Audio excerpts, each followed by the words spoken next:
Hi friends, ಎಲ್ಲರಿಗೂ ನಮಸ್ಕಾರ. Gagan cooking ಚಾನಲ್ಗೆ ಸ್ವಾಗತ. ಹೊಸದಾಗಿ ನಮ್ಮ ಚಾನಲ್ ನೋಡ್ತಾ ಇದ್ದರೆ ಸಬ್ಸ್ಕ್ರೈಬ್ ಮಾಡ್ಕೊಳ್ಳಿ, ಹಾಗೆ ಪಕ್ಕದಲ್ಲಿರೋ ಬೆಲ್ ಐಕನ್ ಕ್ಲಿಕ್ ಮಾಡಿ. ಬನ್ನಿ, ಇವತ್ತು ತುಂಬ ಟೇಸ್ಟಿಯಾದಂತಹ ತುಂಬ ಹೆಲ್ದಿ ಆಗಿರೋ ಅಂಥದ್ದು ನುಗ್ಗೆ ಸೊಪ್ಪಿನ ಸಾಂಬಾರು ಮಾಡೋದು ಹೇಗೆ ಅಂತ ನೋಡ್ಕೊಳ್ಳೋಣ. ತುಂಬ ಹೆಲ್ದಿ ಇದು ಸೊಪ್ಪು. ಏನಂತಂದರೆ ಇದರಲ್ಲಿ ಕ್ಯಾಲ್ಶಿಯಮು ಹೆಚ್ಚಿನ ಅಂಶ ಸಿಗುತ್ತೆ ಇದರಲ್ಲಿ. ಅದರಿಂದ ಇದನ್ನು ಆಗಾಗ ಒಂದು ತಿಂಗಳಿಗೆ ಒಂದು ಸಲ ಆದ್ರೂ ಮಾಡಿ ಮಕ್ಕಳಿಗೆ, ದೊಡ್ಡವರು ಎಲ್ಲ ತಗೊಂಡ್ರೆ ಕ್ಯಾಲ್ಶಿಯಂ ತುಂಬ ಇರೋದ್ರಿಂದ ತುಂಬ ಮೂಳೆಗೆ ಎಲ್ಲ ತುಂಬ ಒಳ್ಳೆಯದಿದು.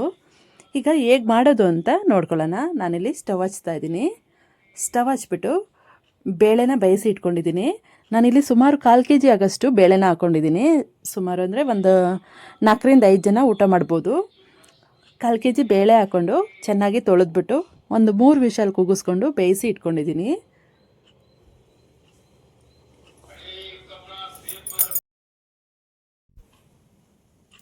ಈಗ ಬೇಯಿಸಿರೋಂಥ ಬೇಳೆಗೆ ನಾನು ಸೊಪ್ಪು ಬೇಳೆ ಎಲ್ಲ ಒಟ್ಟಿಗೆ ಹಾಕಿಲ್ಲ, ಯಾಕೆಂದರೆ ತುಂಬ ಬೇಗ ಬೆಂದೋಗುತ್ತೆ. ಈಗ ನಾನು ಇದಕ್ಕೆ ನುಗ್ಗೆ ಸೊಪ್ಪನ್ನ ಹಾಕ್ಕೊಳ್ತಾ ಇದ್ದೀನಿ. ಇದು ಮಸಾಲೆ ಜೊತೆಗೇ ನುಗ್ಗೆ ಸೊಪ್ಪು ಬೆಂದರೆ ಸಾಕು, ಬೇಗ ಬೇಯುತ್ತೆ. ಇದು ಬೇಳೆ ಜೊತೆಗೆಲ್ಲ ಹಾಕಿ ಬೇಯಿಸೋದೇನು ಬೇಡ, ಅವಶ್ಯಕತೆ ಇಲ್ಲ. ನಾನಿಲ್ಲಿ ನುಗ್ಗೆ ಸೊಪ್ಪನ್ನ ನೀಟಾಗಿ ಒಂದು 3ರಿಂದ 4 ಸತಿ ನೀಟಾಗಿ ತೊಳೆದ್ಬಿಟ್ಟು ಬೇಯಿಸೋದಕ್ಕೆ ಇಟ್ಕೊಳ್ತಾ ಇದ್ದೀನಿ.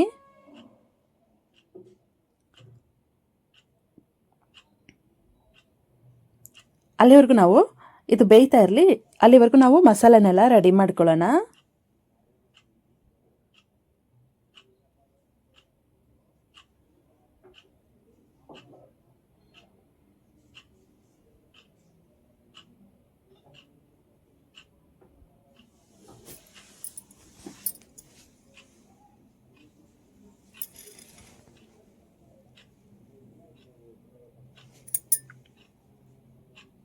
ನೋಡಿ, ಈಗ ಚೆನ್ನಾಗಿ ಈ ರೀತಿ ತಿರುಗಿಸ್ಬಿಟ್ಟು ಬೇಯೋದಕ್ಕೆ ಬಿಡಬೇಕು. ಒಂದು 2 ಸೆಕೆಂಡ್ ಬೇಯ್ತಾ ಇರಲಿ, ಅಲ್ಲಿವರೆಗೂ ನಾವು ಮಸಾಲೆನ ರುಬ್ಕೊಂಡು ಬಂದು ಮಸಾಲೆನ ಇದ್ರ ಒಟ್ಟಿಗೆ ಹಾಕ್ಬಿಟ್ರೆ 2 ಸೊಪ್ಪು ಮತ್ತು ಮಸಾಲೆನೂ 2 ಒಟ್ಟಿಗೆ ಚೆನ್ನಾಗಿ ಬೆಂದ್ಬಿಟ್ಟು ಟೇಸ್ಟ್ ಕೊಡುತ್ತೆ.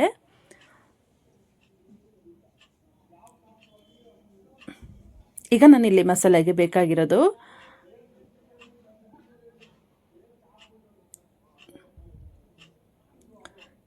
ಈಗ ಇದಕ್ಕೆ ನಾನು ಸೊಪ್ಪು ಜೊತೆಗೇ ಸ್ವಲ್ಪ ಬೇಳೆ ಇದು ಉಪ್ಪು ಹಾಕ್ಕೊಳ್ತಾ ಇದ್ದೀನಿ. ಉಪ್ಪು ಹಾಕೊಳ್ಳೋದ್ರಿಂದ ಸೊಪ್ಪು ಮತ್ತು ಬೇಳೆ ಎಲ್ಲ ಚೆನ್ನಾಗಿ ಉಪ್ಪಿಡ್ದಿರಲಿ. ಸೊಪ್ಪೆಲ್ಲ ಉಪ್ಪಿಡ್ದಿದ್ರೆ ಸಾಂಬಾರು ಟೇಸ್ಟ್ ಬರುತ್ತೆ. ಸ್ವಲ್ಪ ಉಪ್ಪು ಹಾಕ್ಬಿಟ್ಟು ಒಂದು 2 ಸೆಕೆಂಡ್ ಹಾಗೆ ಕುದಿಸ್ಕೊಳ್ತಾ ಇದ್ದೀನಿ.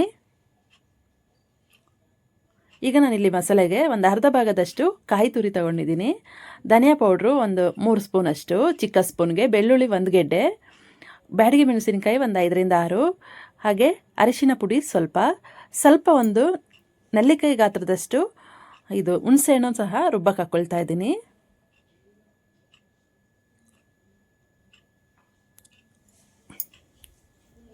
ನೆಲ್ಲಿಕಾಯಿ ಗಾತ್ರದಷ್ಟು ಹುಣಸೆಹಣ್ಣು ತಗೊಂಡು ಹಾಕ್ಕೊಳ್ತಾ ಇದ್ದೀನಿ ರುಬ್ಬೋದಕ್ಕೆ. ಆಗ ಉಪ್ಪು ಹುಳಿ ಖಾರ ಎಲ್ಲ ಇದ್ದರೆ ಸ್ವಲ್ಪ ಟೇಸ್ಟ್ ಬರುತ್ತೆ ಸೊಪ್ಪು ಸಾರು ಅನ್ನೋದು. ನೋಡಿಲಿ, ಹುಣಸೆ ಹಣ್ಣನ್ನು ಹಾಕ್ಕೊಳ್ತಾ ಇದ್ದೀನಿ ರುಬ್ಬೋದಕ್ಕೆ. ಬೀಜ ಎಲ್ಲ ತೆಗೆದ್ಬಿಟ್ಟು ಹುಣಸೆ ಹಣ್ಣಿನ ಒಂದ್ಸಲಿ ತೊಳ್ಕೊಂಡು ರುಬ್ಬೋದಕ್ಕೆ ಹಾಕ್ಕೊಳ್ತಾ ಇದ್ದೀನಿ.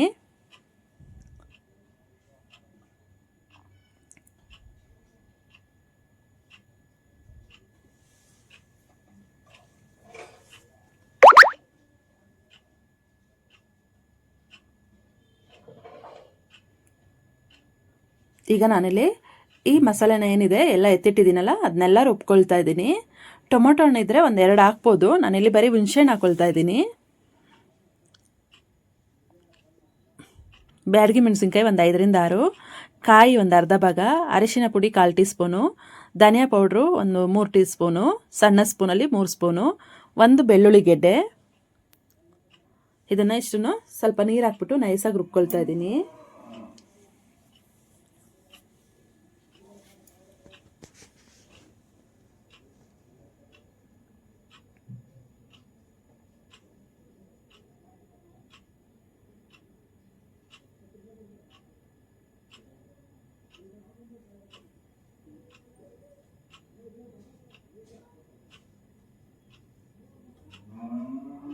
ಈಗ ಮಸಾಲೆ ನಾನು ನೈಸಾಗಿ ರುಬ್ಬಿದಾಗಿದೆ.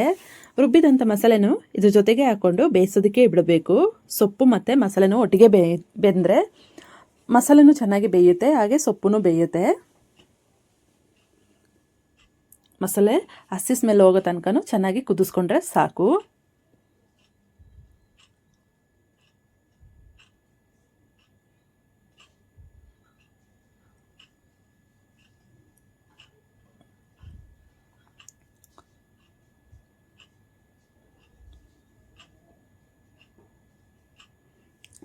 ನುಗ್ಗೆ ಸೊಪ್ಪು ಬಂದು ತುಂಬ ಆರೋಗ್ಯಕರವಾಗಿರುತ್ತೆ. ನುಗ್ಗೆ ಸೊಪ್ಪಿಂದ ಏನೆಲ್ಲ ಪ್ರೋಟೀನ್ ಇರುತ್ತೆ ಅಂತ ಹೇಳ್ಬಿಟ್ಟು ಅದಕ್ಕೆ ಮಾಡ್ತಾ ಇರಬೇಕು. ತಿಂಗಳು ಒಂದು ಸಲ ಆದ್ರೂ ನುಗ್ಗೆ ಸೊಪ್ಪು ಮಾಡ್ತಾ ಇರಬೇಕು.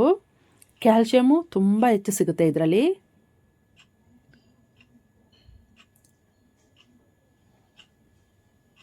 ಮಕ್ಕಳೆಲ್ಲ ಯಾವಾಗಲೂ ಕಾಲು ನೋವು ಅಂತಾರಲ್ಲ, ಅವಾಗ ಅವರಿಗೆ ಸ್ಟ್ರೆಂತ್ ಬರುತ್ತೆ, ಕಾಲಿಗೆಲ್ಲ ಇದರಲ್ಲಿ ಸ್ಟ್ರೆಂತ್ ಬರುತ್ತೆ, ಮೂಳೆಗೆಲ್ಲ ತುಂಬ ಒಳ್ಳೆಯದಿದು ನುಗ್ಗೆ ಸೊಪ್ಪು ಮಾಡಿ ಕೊಡೋದ್ರಿಂದ. ತಿಂಗಳಿಗೆ ಒಂದು ಸಲ ತಗೊಂಡ್ರೆ ಸಾಕು.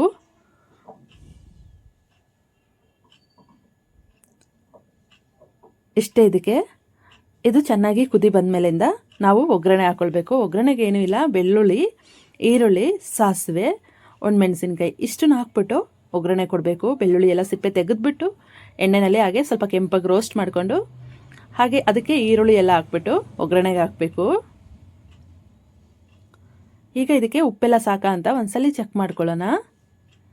ಉಪ್ಪು ಸರಿ ಇದ್ದರೆ ಏನು ಹಾಕೋದು ಬೇಡ, ಉಪ್ಪು ಕಡಿಮೆ ಇದ್ದರೆ ಇನ್ನೂ ಸ್ವಲ್ಪ ಹಾಕೊಳ್ಳೋಣ.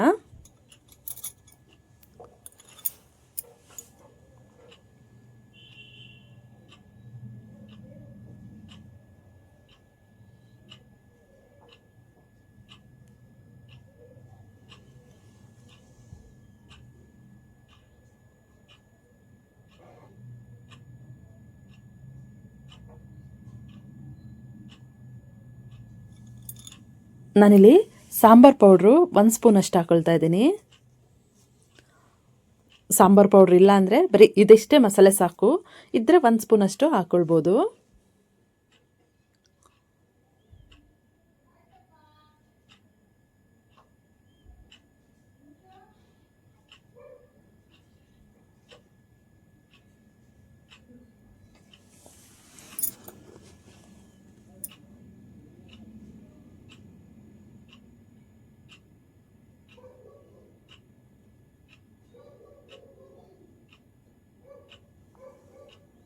ಇದಕ್ಕೆ ಸ್ವಲ್ಪ ನೀರು ಹಾಕ್ಕೊಳ್ಬೇಕು, ಯಾಕೆಂದರೆ ಬೇಳೆ ಸ್ವಲ್ಪ ಜಾಸ್ತಿ ಹಾಕಿದ್ರಿಂದ ಗಟ್ಟಿ ಬರುತ್ತಲ್ವ, ಅದಕ್ಕೆ ಸ್ವಲ್ಪ ನೀರು ಹಾಕಬೇಕು. ಹುಳಿ ಕಡಿಮೆ ಇದ್ದರೆ ನೀವು ನೋಡಿಕೊಂಡು ಹುಳಿನೂ ಸಹ ಹಾಕ್ಕೊಳ್ಬೋದು. ಸ್ವಲ್ಪ ಹುಣಸೆಹಣ್ಣು, ಹುಳಿ ಮತ್ತು ಉಪ್ಪು ಖಾರ ಎಲ್ಲ ಹೆಚ್ಚಾಗಿದ್ರೇ ಟೇಸ್ಟ್ ಅದು. ಹಾಗಾಗಿ ಹುಳಿ ಬೇಕಂದರೆ ನೀವು ಹಾಕ್ಕೊಳ್ಬೋದು. ನಾನಿಲ್ಲಿ ಒಂದು ನಿಂಬೆಹಣ್ಣಿನ ಗಾತ್ರದಷ್ಟು ಹಾಕ್ಕೊಂಡಿದ್ದೀನಿ. ನಿಂಬೆಹಣ್ಣಲ್ಲಪ್ಪ, ನೆಲ್ಲಿಕಾಯಿ ಗಾತ್ರದಷ್ಟು ಹುಣಸೆಹಣ್ಣನ್ನು ಹಾಕ್ಕೊಂಡಿದ್ದೀನಿ. ಹಾಗೆ ಸ್ವಲ್ಪ ಉಪ್ಪು ಕಡಿಮೆ ಇತ್ತು, ಅದಕ್ಕೆ ಉಪ್ಪು ಹಾಕ್ಕೊಳ್ತಾ ಇದ್ದೀನಿ.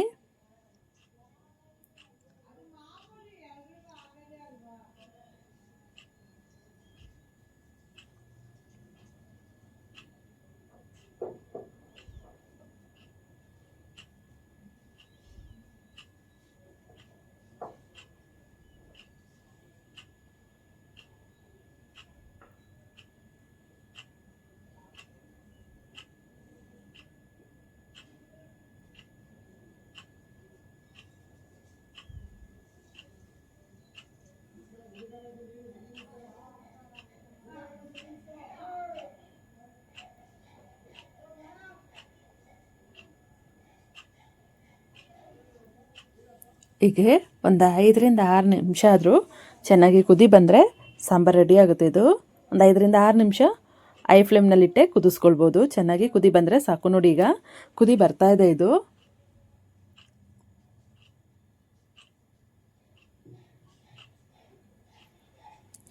ಹಾಗೆ ಒಂದು 2 ನಿಮಿಷ ಕುದಿ ಬಂದರೆ ಸಾಕು.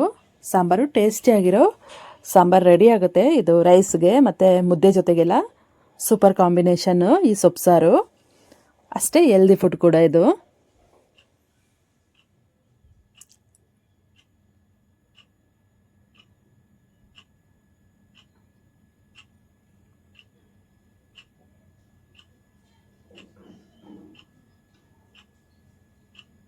ಈಗ ನಾನಿಲ್ಲಿ ಒಗ್ಗರಣೆಗಿನ ಬೆಳ್ಳುಳ್ಳಿ ಒಂದು ಗೆಡ್ಡೆ ಅಷ್ಟು ಬೆಳ್ಳುಳ್ಳಿ ತೊಗೊಂಡಿದ್ದೀನಿ. ಅದನ್ನು ಎಣ್ಣೆಯಲ್ಲಿ ಹಾಗೆ ಸಿಪ್ಪೆ ತೆಗೆದುಬಿಟ್ಟು ಎಣ್ಣೆಯಲ್ಲಿ ಫ್ರೈ ಮಾಡ್ಕೊಂಡಿದ್ದೀನಿ. ಹಾಗೆ ಈರುಳ್ಳಿನೂ ಅಷ್ಟೇ ಸಣ್ಣದೊಂದು ಈರುಳ್ಳಿ ತೊಗೊಂಡು ಸಣ್ಣ ಕಟ್ ಮಾಡಿ ಅದನ್ನು ಫ್ರೈ ಮಾಡ್ಕೊಂಡಿದ್ದೀನಿ. ಹಾಗೆ ಸಾಸಿವೆ, ಒಣಮೆಣಸಿನ್ಕಾಯಿ ಇಷ್ಟನ್ನು ಹಾಕ್ಬಿಟ್ಟು ಫ್ರೈ ಮಾಡಿಬಿಟ್ಟು ಇದನ್ನು ಒಗ್ಗರಣೆ ಇದಕ್ಕೆ ಹಾಕಿದರೆ ಸಾಂಬಾರು ರುಚಿಯಾಗಿರೋ ಸಾಂಬಾರು ರೆಡಿ ಆಗುತ್ತೆ. ಒಗ್ಗರಣೆ ಹಾಕಿದರೆ ಲಾಸ್ಟ್ ಸ್ಟೆಪ್ಪು ಸಾಂಬಾರು ರೆಡಿಯಾಗಿದೆ ಅಂತ.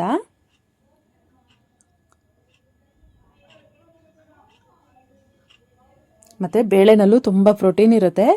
ಆ ಬೇಳೆ ಹಾಕ್ಬಿಟ್ಟು ಈ ಸೊಪ್ಪು ಹಾಕ್ಬಿಟ್ಟು ಸಾಂಬಾರು ಮಾಡೋದ್ರಿಂದ ಕ್ಯಾಲ್ಶಿಯಮ್ಮು ಪ್ರೋಟೀನ್ ಎಲ್ಲ ತುಂಬ ಹೆಚ್ಚಾಗಿ ಸಿಗುತ್ತೆ ಇದರಲ್ಲಿ.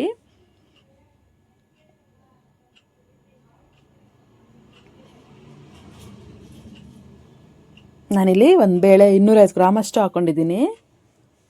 ಹಾಕ್ಕೊಂಡು ಕುಕ್ಕರಿಗೆ ಫಸ್ಟೇ ಚೆನ್ನಾಗಿ ತೊಳೆದು ಒಂದು ಸ್ವಲ್ಪ ನೀರು ಹಾಕ್ಕೊಂಡು ಒಂದು 3 ವಿಷಲ್ ಬರೋ ತನಕ ಕೂಗಿಸ್ಕೊಳ್ಬೇಕು ಬೇಳೆನ.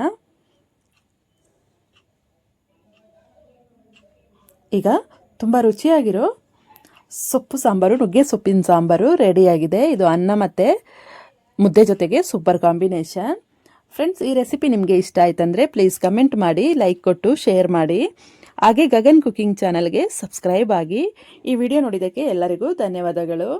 ಹಾಗೆ ಯಾರೆಲ್ಲ ನನ್ನ ಚಾನಲ್ ಹೊಸದಾಗಿ ನೋಡ್ತಾ ಇದ್ದೀರಾ, ಸಬ್ಸ್ಕ್ರೈಬ್ ಆಗಿಲ್ಲ ಅಂದರೆ ಸಬ್ಸ್ಕ್ರೈಬ್ ಮಾಡ್ಕೊಳ್ಳಿ. ಹಾಗೆ ನಿಮ್ಮ ಫ್ರೆಂಡ್ಸ್ ಆ್ಯಂಡ್ ಫ್ಯಾಮಿಲಿಗೆಲ್ಲ ಶೇರ್ ಮಾಡಿ. Thank you friends.